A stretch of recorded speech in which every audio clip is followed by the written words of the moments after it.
നമസ്കാരം, ഞാൻ doctor അജ്മി Iqbal from മെറ്റാക്കെയർ hospital. ഇന്ന് നമ്മുടെ നാട്ടിൽ പകർച്ചപ്പനി പോലെ തന്നെ പടർന്നുകൊണ്ടിരിക്കുന്ന ഒരു അസുഖമാണ് ഹെപ്പറ്റൈറ്റിസ് എ അഥവാ കരൾ വീക്കം. വൈറൽ ഹെപ്പറ്റൈറ്റിസ് ഉണ്ടാക്കുന്ന 5 വൈറസുകളിൽ നിന്ന് ഹെപ്പറ്റൈറ്റിസ് വൈറസ് എയും ഇയുമാണ് കണ്ടാമിനേറ്റഡ് അഥവാ മലിനീകരിക്കപ്പെട്ട കുടിവെള്ളം, ഭക്ഷണം എന്നിവയിൽ നിന്നും പകരുന്നത്. അതായത് ഇൻഫെക്റ്റഡ് ആയിട്ടുള്ള ഒരാളുടെ മലത്തിൽ കൂടി പുറത്തേക്ക് വരുന്ന ഈ വൈറസ് വെള്ളവും ഭക്ഷണവും കണ്ടാമിനേറ്റ് ചെയ്യുന്നു.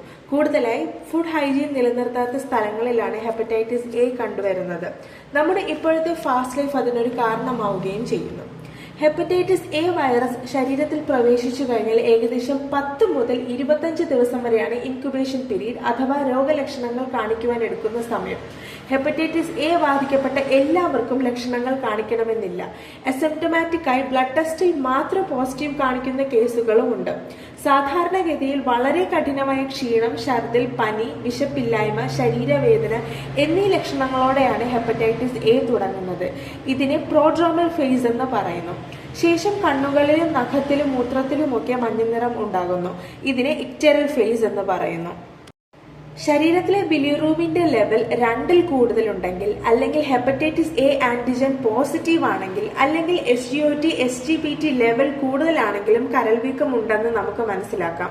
രോഗനിർണയത്തിനുള്ള എല്ലാ ടെസ്റ്റുകളും മെറ്റാക്കെയർ ഹോസ്പിറ്റലിൽ ലഭ്യമാണ്. ഏകദേശം 1 മാസത്തോളം നമ്മുടെ ശരീരത്തിൽ നിൽക്കുന്ന ഈ വൈറസ് സൂക്ഷിച്ചില്ലെങ്കിൽ ഓരോ അവയവങ്ങളെയും ബാധിച്ചേക്കാം. രോഗനിർണയത്തിനും വിദഗ്ധ ചികിത്സയ്ക്കും സജ്ജരായ ഡോക്ടേഴ്സ് മെറ്റാക്കെയർ ഹോസ്പിറ്റലിൽ ലഭ്യമാണ്. ഹെപ്പറ്റൈറ്റിസ് എ ബാധിച്ച ഒരു രോഗിയെ ഐസൊലേറ്റ് ചെയ്യേണ്ടത് നിർബന്ധമാണ്. അതുപോലെ തന്നെ ഹെപ്പറ്റൈറ്റിസ് എ പോസിറ്റീവായ എല്ലാവർക്കും ഹോസ്പിറ്റലൈസേഷൻ നിർബന്ധവുമല്ല. പക്ഷെ ശരിയായ രോഗനിർണയവും അതിന്റെ തീവ്രതയും മനസ്സിലാക്കിയിട്ടില്ലെങ്കിൽ ഒരുപക്ഷെ ജീവന് വരെ ആപത്തായേക്കാം. രോഗി ഉപയോഗിക്കുന്ന വസ്തുക്കൾ അണുവിമുക്തമാക്കേണ്ടത് അനിവാര്യമാണ്.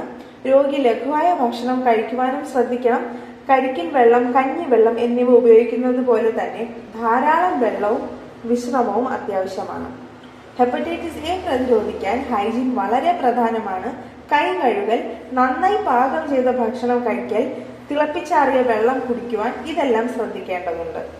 കൂടുതൽ വിവരങ്ങൾക്ക് Metacare hospital and medical services private ലിമിറ്റഡുമായി ബന്ധപ്പെടേണ്ടതാണ്.